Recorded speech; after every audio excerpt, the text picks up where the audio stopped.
নমস্কার বন্ধুরা। আজ রবিবার। আমি বর্তমান লিডুতে আছি। লিডুতে আমার শ্বশুরবাড়ি। তো আমার কাকা শ্বশুর, উনি শ্রীযুক্ত অজিত কুমার বোস। উনি একসময় মার্ঘেরিটা ARD স্কুলের বাংলা মিডিয়াম স্কুলের শিক্ষকতা করতেন। উনি বাংলা বিষয়ের বিশেষ শিক্ষক ছিলেন। তো উনি বর্তমান অবসরপ্রাপ্ত, আর উনি বাড়িতে থাকেন। তো ওনার সাথে প্রায় আমার অনেক অনেক কথা হয়। তার মধ্যে ওনার কালচারাল যেগুলো অ্যাক্টিভিটিস সেগুলির কথা আলোচনা হয়। আর বিভিন্ন রকম কবিতা, নাটকের কথা, হ্যাঁ, একসময় কোরাসের গল্প, আর অন্যান্য সকলে মিলে নাটক করা, নাটকের চর্চা করা, পরিচালনা করা, বিভিন্ন ধরনের আলোচনা হয়। তো সেই প্রসঙ্গেই আজকে আমি ওনাকে বলছিলাম, তা আপনি একটা পুরনো কবিতা যদি একটু আমাদের শোনান, হ্যাঁ, তাহলে খুব ভালো লাগতো, আর লোকেরাও শুনতে পেত। তো ওই আর কি বলাতে উনি শেষে রাজি হয়েছেন। তো ওনার কিছু কিছু জিনিস, মানে কবিতার হয়তো পংক্তি ভুলে গেছেন। আর মজার ব্যাপার কি, উনি যার কবিতাটা পাঠ করবেন সে আমার শ্বশুরমশাই, আমার বাবা, শ্রী রঞ্জিত কুমার বোস। তো এবার আমরা কবিতাটা শুনি। প্রথমেই ওনাকে পরিচয় করে দিচ্ছি। এই হলো আমার কাকা শ্বশুর, শ্রীযুক্ত অজিত কুমার বোস। এই অজিত কুমার বোস। আপনি ভালো আছেন? হ্যাঁ, ভালো আছে। তো আপনার তো শরীর ভালো নেই। হ্যাঁ, হ্যাঁ। তো যাই হোক, আমি আপনার অনেক কথাই শুনেছি। আগামী দিনে আরও কবিতা শুনবো এরকম ভাবি। তো ভাবছি কি, আপনি যে কবিতাগুলো আগে করেছিলেন সেখান থেকেই একটা কবিতা আপনি বললেন করবেন। তো আপনি ওখান থেকে একটু কিছু করে শোনান না? না, আমার কবিতা বলার মতো এখন সেই কণ্ঠও নেই, আগের মতো অবস্থাও নেই। হ্যাঁ, আমার হৃদয়ে বৈকল্যতা দেখা দিয়েছে। তথাপি আমার দাদার একখানা কবিতা দাদা নিজে লিখেছিলেন। হ্যাঁ, আজ থেকে প্রায় 15-20 বছর আগে দাদা নিজে লিখেছিলেন। আমি কবিতাটা তখনকার সময়ে ভালো করে পড়ে মুখস্থ করে রেখেছিলাম, কিন্তু এখন তো সেই কবিতার অনেকগুলি পংক্তি ভুলেই গেছি, কিছুতেই মনে পড়ে না। হ্যাঁ, এত বয়সে, এত বছর পরে, তবু আমি যতটুকু আমার মনে আছে আমি ঠিক ততটুকুই রিসাইট করব। হ্যাঁ, ভুল ত্রুটি হলে আপনারা নিজে মনে ক্ষমা করবেন।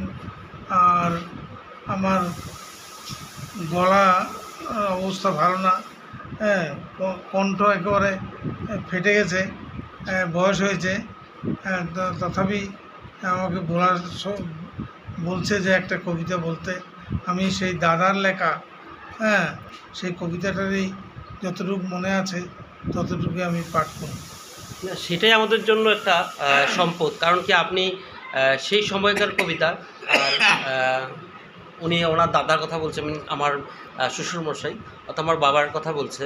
তো উনি যে কবিতাটা পাঠ করার একটা সুযোগ বা সুবিধা আমাদের শোনানোর সুবিধা করে দিচ্ছে, তো এটাতেই আমরা অনেক ধন্য। যাই হোক, এবার কবিতাটা আমরা শুনি। আপনারা সবাই প্রস্তুত তো? এই শুনি, ঠিক আছে। ঠিক আছে। কবিতাটির নাম হচ্ছে প্লাবন। চারিদিকে ব্যর্থতার মাঝে শুধু একটি সুর বাজে, জীবনের ঘেরে নিশিদিন, জীবনের ব্যর্থতার দ্বীপে হয়ে সমাধি। সে সুর ধ্বনিত আজিকে ব্যথিতের হাহাকারে, রক্তের মাঝে নীল হরফে লেখা, শুধু একদিন জাগবে বলে। আশার দ্বীপে ফুল ফুটে, রক্তে রাঙা সে ফুল বসন্তের মাধুর্য দিয়ে গড়া নয়, সৌন্দর্য তার হয়ে গেছে আগুনের হলকা। বুকে তার মধু নেই, আছে শুধু বিষ। সৌরভে তার বিদ্রোহের সুর ধ্বনিত, সভ্যতার বিরুদ্ধে সেও করেছে বিদ্রোহ। সেও আজ বাঁচতে চায় মানুষের মতো, গরিব বলে সেও অন্যায়ের মাঝে বন্দী হতে চায় না। এসেছে আজ সবার মাঝে এক নতুন বন্যা। সে বন্যার প্লাবনে মুছে যাবে তার হৃদয়ের ব্যর্থতার গ্লানি। জাগবে সে বিদ্রোহের সুরে, শুনবে নতুনের আগমনী। সে বন্যার প্লাবনে মুছে যাবে তার হৃদয়ের ব্যর্থতার গ্লানি। জাগবে সে বিদ্রোহের সুরে, শুনবে নতুনের আগমনী। সে বন্যার প্লাবনে দরিদ্রের বুকের উপর স্বর্ণ সিংহাসন, টাকা দিয়ে অন্যায় ঢাকার ব্যর্থ আয়োজন, সব কিছু চুকে যাবে নিমেষের মাঝে সেই প্রবল প্লাবনে। গরিবের মেয়ে আর কাঁদবে না পুজোর দিনে, অন্যায়ের চোখ রাঙানিতে অভিশপ্ত হবে না গরিবের জীবন। আসুক আজকে সবার মাঝে সেই নতুন প্লাবন। আপনারা শুনলেন। আমি ভুলে গেছি। আপনারা কি ভাবছেন? আমি তো ভাবছি উনি মাঝখানে হয়তো ভুলে যাবেন, কিন্তু কোথা তো ভুললো না। তো উনি আমাদের একটা সম্পদ, বাংলা সাহিত্য। আমরা যতই বলি না কেন, আমাদের থেকে অনেক লুকোনো অনেক সম্পদ লুকিয়ে আছে, সেগুলো যদি আমরা বের করতে পারি, আর সেটা একটা বিরাট বড় আমাদের সম্পদ হয়ে থাকবে। তো আমি এই ধরনের প্রচেষ্টা করব বলে ভাবিনি। তো এখন যখন ইউটিউব বা ওই ফেসবুকে আসছি, এটা কিন্তু আমার স্টুডেন্ট আর অভিভাবক, মানে স্টুডেন্টের মানে আমার ছাত্রছাত্রীর যারা মা বাবা আছে, অভিভাবক, তারাই কিন্তু আমাকে সেই প্রেরণা দিয়েছিল। তো সেই প্রেরণাতে কিন্তু আমি আজকে সেই উৎসাহটা পেয়েছি।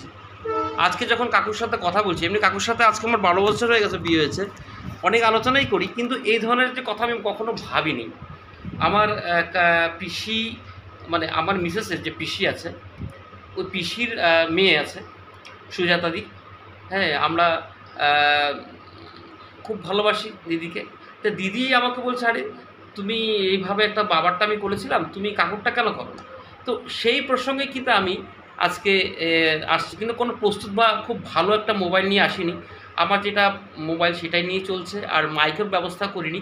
তো জাস্ট মাইক, মানে মোবাইলের মধ্যেই উনি পাঠ করলেন। যাই হোক, আমরা একটা বিরাট বড় সম্পদ খুঁজে পেলাম। তো আগামী দিনে ওনার থেকে আরও কবিতা বা আরও অনেক কথা জানতে পারবো, এই আশাই রইলাম। আর ওনাকে অনেক অনেক ধন্যবাদ, উনি আমাদের এই কবিতা শোনালেন। উনি সুস্থ থাকুক। হ্যাঁ, আপনারা আগামী দিনে ওনার থেকে অনেক কবিতা বা অন্যান্য ভালো ভালো কথা শুনতে পাবেন। উনি কিন্তু নাটক পরিচালনা বা অনেক নাটকের সাথে জড়িয়েছিলেন, অনেক থিয়েটারের সাথে জড়িয়েছিলেন, অন্য অনেক সংগঠনের সাথে জড়িয়েছিলেন। অনেক কথা হয়তো আগামী দিনে শুনতে পাবো। তো এই বলেই আজকে ছোট্ট কবিতার যে আসর বা একটা আমাদের বাংলা সম্পদের একটা সংগ্রহ, সেই সংগ্রহ এখানে সমাপ্ত করলাম। নমস্কার, ভালো থাকবেন।